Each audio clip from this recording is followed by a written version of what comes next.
ಉದ್ಘಾಟನೆ ಆಗಿದ್ದಾಗಿದೆ. ಅದೇ ತರ ಈ ಒಂದು ನೂತನ ಉದ್ಘಾಟನಾ ಕಾರ್ಯಕ್ರಮದ ಜೊತೆಗೆ ನಾವು ಕೃಷಿ ಇಲಾಖೆಯಿಂದ ದೊರೆಯುವಂತ ಹಲವಾರು ಸೌಲಭ್ಯಗಳು ಅಂದ್ರೆ ಈಗಾಗಲೇ ತಾವು ನೋಡಿದಾಗೆ ಸೂಕ್ಷ್ಮ ನೀರಾವರಿ ಯೋಜನೆ, ಕೃಷಿ ಯಾಂತ್ರೀಕರಣ ಯೋಜನೆ ಹಾಗೂ ಕೃಷಿ ಭಾಗ್ಯ ಯೋಜನೆ, ಈ ಯೋಜನೆ ಅಡಿಯಲ್ಲಿ ನಾವು ಹಲವಾರು ಪರಿಕರಗಳ ವಿತರಣಾ ಕಾರ್ಯಕ್ರಮವನ್ನು ಕೂಡ ಹಮ್ಮಿಕೊಂಡಿದ್ವಿ. ಅದೇ ತರ ಈ ದಿನ ನಾವು ಜಿಲ್ಲಾ ಮಟ್ಟದ ಒಂದು ತಾಂತ್ರಿಕ ತರಬೇತಿಯನ್ನು ಕೂಡ ಹಮ್ಮಿಕೊಂಡಿದ್ದೀವಿ.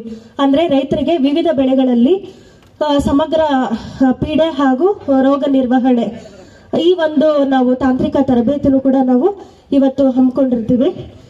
ಮತ್ತೆ ಇನ್ನೊಂದು ವಿಶೇಷ ಏನು ಅಂತಂದ್ರೆ ನಮ್ಮ ಬಂಗಾರಪೇಟೆ ತಾಲೂಕಿನ ಇನ್ನೆರಡು ಹೋಬಳಿಗಳಾದ ಅಂದ್ರೆ ಕಾಮಸಮುದ್ರ ಹಾಗೂ ಬೂದಿಕೋಟೆ ಎರಡು ಹೋಬಳಿಗಳ ರೈತ ಸಂಪರ್ಕ ಕೇಂದ್ರಗಳು ಕೂಡ ನಮ್ಮ ನೆಚ್ಚಿನ ಜನಪ್ರಿಯ ಶಾಸಕರ ಅವಧಿಯಲ್ಲೇ ಉದ್ಘಾಟನೆ ಆಗಿರೋದು ಇನ್ನೊಂದು ವಿಶೇಷ ಅಂತಾನೆ ಹೇಳ್ಬೋದು.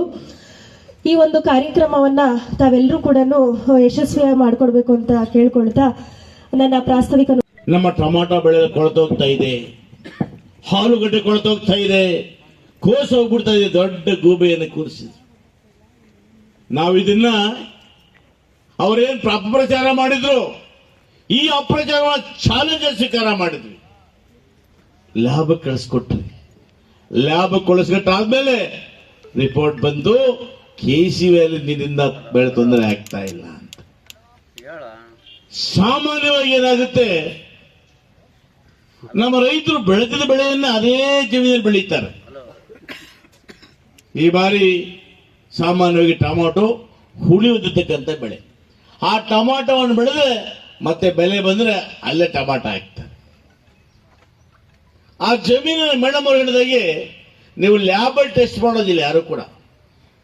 ನಾವು ಇಷ್ಟೆಲ್ಲ ಕೂಡ ಹೋಬಳಿ ಮಟ್ಟದಲ್ಲಿ ಇಟ್ಟಿದ್ದೀವಿ, ತಾಲೂಕಲ್ಲಿ ಇಟ್ಟಿದ್ದೀವಿ.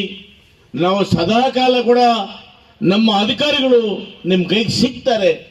ಈಗಿದ್ರು ಕೂಡ ರೈತರು ನಮ್ಮ ಅಧಿಕಾರಿಗಳ ಮಾಹಿತಿಯನ್ನು ತಗೊಳ್ಳೋ